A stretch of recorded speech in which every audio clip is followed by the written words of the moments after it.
उत्तर प्रदेश के मुख्यमंत्री योगी आदित्यनाथ पहुंचे मुरादाबाद की तहसील बिलारी। उत्तर प्रदेश के मुख्यमंत्री योगी आदित्यनाथ के द्वारा मुरादाबाद की बिलारी और कुंदरकी लोकसभा के अंतर्गत आज राम रतन इंटर कॉलेज पर जनसभा को संबोधित किया गया और उनके द्वारा लोकसभा प्रत्याशी पर परमेश्वर लाल सैनी के पक्ष में जनता से वोट की अपील की गई और आने वाले 7 मई को तीसरे चरण में मतदान होना है। उसको लेकर जनता से अपील की ज्यादा से ज्यादा संख्या में आप वोट का प्रयोग करें जिससे परसेंटेज में बढ़ोतरी हो। सीएम योगी द्वारा विपक्ष पर जमकर हमला बोला, साथ ही उनके द्वारा मैनिफेस्टो को लेकर भी सवाल खड़े किए गए। विपक्ष के घोषणा पत्र में देश की जनता के लिए कुछ भी नहीं है। सीएम योगी ने कहा कि विपक्ष द्वारा घोषणा पत्र में महिलाओं की मंगलसूत्र जैसी बातों को लेकर भी जिक्र किया, लेकिन हमारी सरकार जनता हित में लगातार कार्य कर रही है। हर चीज जनता तक पहुंचाने का कार्य हमारी सरकार द्वारा किया जा रहा है। अब की बार मोदी को तीसरी बार प्रधानमंत्री बनाने का कार्य जनता करेगी। आज राम रतन इंटर कॉलेज के ग्राउंड पर भारी संख्या में सीएम योगी को सुनने लोग पहुंचे। उनके द्वारा लगातार जय श्री राम के नारे लगाए गए। सीएम योगी के पंडाल के सामने 4 बुलडोजरों को खड़ा किया गया, जिन पर लगातार फूलों की बरसात की गई है।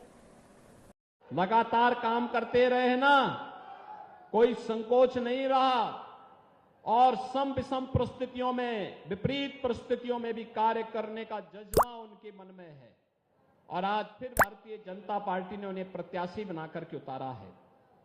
उनकी प्रत्याशिता का मतलब इस क्षेत्र में सुरक्षा की गारंटी, और सुरक्षा की गारंटी तो वैसे भी जब से आपने प्रदेश में बीजेपी की सरकार बनाई है, कोई दंगाई और किसी कर्फ्यू के समर्थक की हिम्मत है कि वो कर्फ्यू लगवा दे या दंगा करवा दे। उसको मालूम है कि अगर दंगा करवाएगा तो राम नाम सत्य है की यात्रा भी उसकी निकल जाएगी। फिर बहन और भाइयों, मैं इसीलिए आपसे कहने के लिए आया हूं, परमेश्वर लाल सैनी जैसे कार्यकर्ताओं को आगे बढ़ाने के लिए आप सब अपना आशीर्वाद दीजिए। लेकिन इसके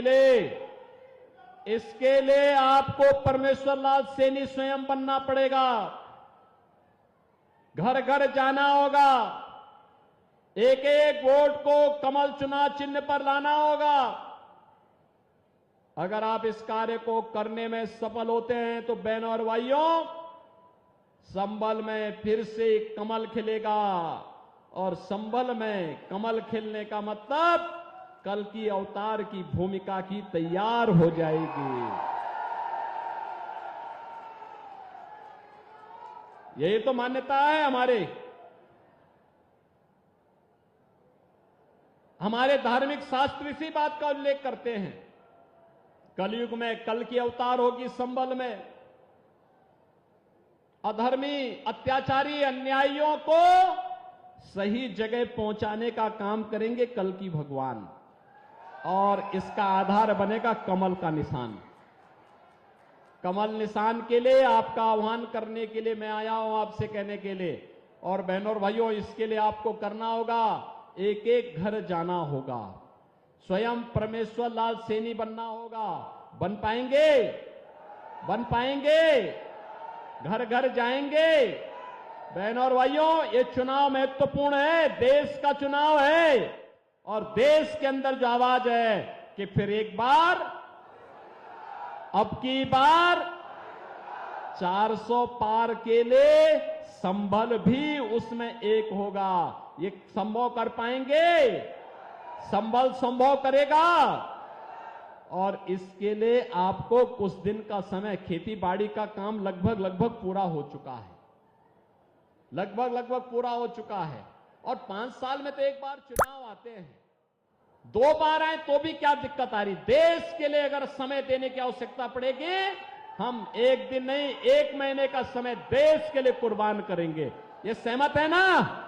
अरे हमारा देश है, जीवन हमारा, देश हमारा, तो हमारा जीवन है, हमारी सुरक्षा है, हमारा देश है और वोट भी हमारा है, तो सरकार भी तो हमारी होनी चाहिए कि नहीं होनी चाहिए। और इसके लिए कमल चुनाव चिन्ह के लिए मैं आया हूं आपसे अपील करने के लिए कि परमेश्वर लाल सैनी को 7 मई को पढ़ने वाले